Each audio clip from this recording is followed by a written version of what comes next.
So I think there's only a few ways that they can ask about the epsilon delta stuff.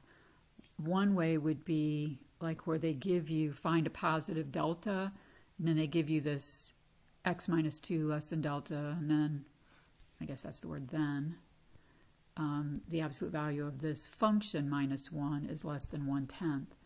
So from here, remember you're messing with the delta or the epsilon equation first. Remember, this is kind of the epsilon here. All right, and you're trying to find a delta. So you take that equation, and the way that it's set up should be something that you can simplify the inside here to this guy. All right, so if we do f of x plus 8, or 4x plus 8 less than 1/10, factor out the 4,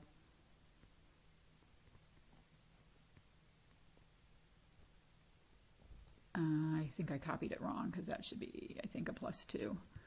It's got to work out to whatever you've got here. All right, and then divide off by 4. So x plus 2 is less than 1/10 divided by 4. And then you can flip it around and multiply by 1/4. So it should come out to 1/40.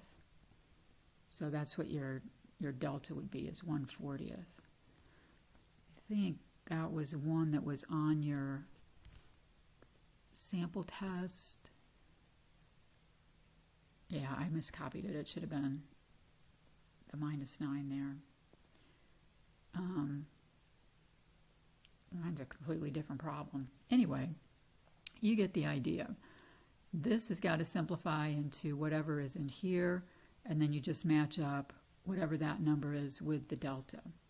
The other way that it could be asked would be like this, in the second one, where you've got to prove the limit, and they don't want you to just plug it in and go, okay, well, 12 minus 5 is 7.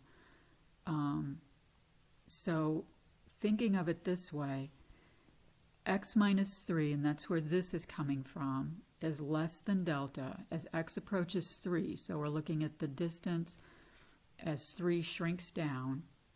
Then f of x minus the limit. So that's your f of x has to be less than epsilon. All right, so you're just putting in these numbers. This is the part that they wouldn't probably tell you about. This would be the part that you'd have to fill in. Like, what does this mean? This means is x minus, like solve for x, or set it to 0 rather, x minus 3 is less than delta. Then your f of x minus your limit has to be less than epsilon. And then you go through and do the same thing. X minus 3 less than delta then. And then clean up the inside here, 4x minus 12 less than epsilon. Factor out the 4. And again, it's got to be designed so that it'll work out to the same thing. And then divide both sides by 4. And you're going to get x minus 3 is less than epsilon over 4. So that's your delta. Okay. And then the third way is somehow with a graph. And they had a couple of different ways that you had this in the homework. One way was straight up, they gave you the numbers. The other way, I think they gave you the function and the numbers, and then you had to find these numbers by like solving for x. But this one, this is your graph, x minus 1, so here's this 1, right? So we want to find the distance between x and 1 is less than delta, then f of x minus 1. So this is the f of x axis. That's our limit, and it's going to be less than 0.2. So this is another way that this picture is represented by the algebra. All right, but you're not going to solve anything out here. You're just going to look at your picture and go, okay, well, the distance here, and that's where you subtracted the two distances and took the smaller of the two for delta.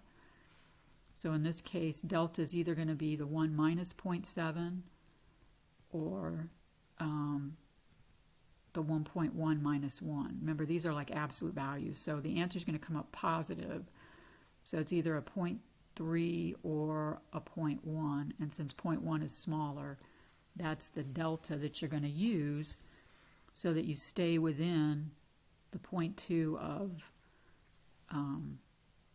your function there at 1. Okay.